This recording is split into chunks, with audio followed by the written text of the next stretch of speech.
Aiding Europe after World War II, 1948.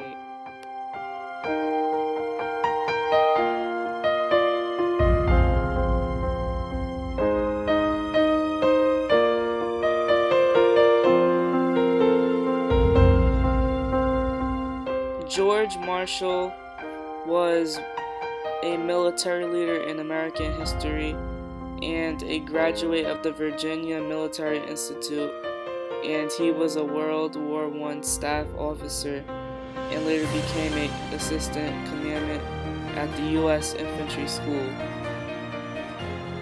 After the war, he came out of retirement to serve as President Harry Truman's Secretary of State. His economic recovery program for Europe became known as the Marshall Plan, and he was awarded the Nobel Peace Prize in 1953.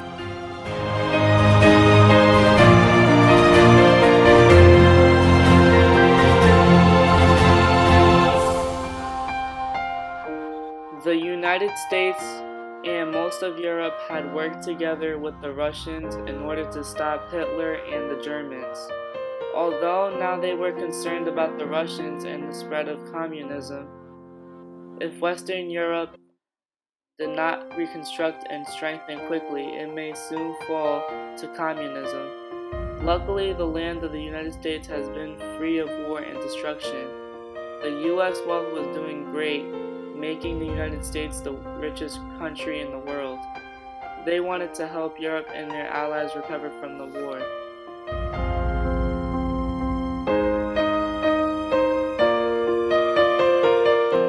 In order to help Europe recover from the war, the United States came up with the Marshall Plan. It's named after Secretary of State George Marshall. The Marshall Plan offered help and finances to European countries in order to recover from World War II.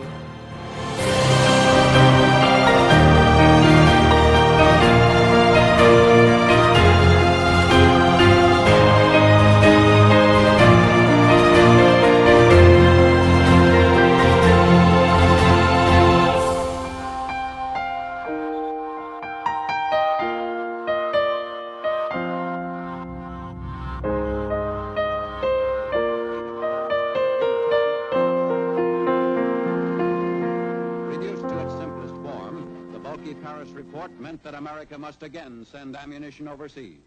Ammunition for peace in the form of food, machinery, skills, and dollars. Figures quoted reached $17 billion. Americans heard that until this long-range plan goes into action, stopgap aid was needed. Austria, Italy, and France were declared to be in desperate straits by Secretary Marshall. In order to meet this emergency, I recommend that you give immediate and urgent consideration to a bill authorizing the appropriation of sufficient funds to provide the supplies necessary to permit the people of these countries to continue to eat, to work, and to survive the winter. Before Christmas, more than $500 million were made available, and the President affixed his signature to an interim aid authorization bill. We have given much aid to the impoverished peoples of Europe on simple humanitarian grounds.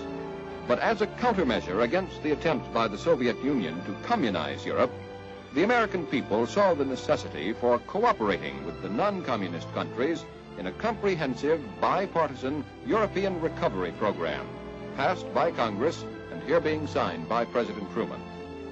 This program, known also as the Marshall Plan, is designed to afford eligible nations that margin of help in credit and materials which they need to bring their overall economy back to health.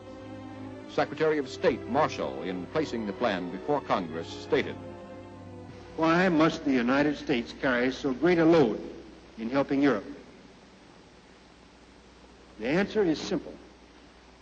The United States is the only country in the world today which has the economic power and productivity to furnish the needed assistance. The 6 8/10 billion proposed for the first 15 months is less than a single month's charge of the war. To be quite clear, this unprecedented endeavor of the new world to help the old is neither sure nor easy. It is a calculated risk. It is a difficult program. And you know far better than I do the political difficulties involved in this program. But there's no doubt whatever in my mind that if we decide to do this thing, we can do it successfully. And there's also no doubt in my mind that the whole world hangs in the balance as to what it is to be. By the time the Marshall Plan funding ended, all of the countries that participated had larger economies and were stronger than before by the war.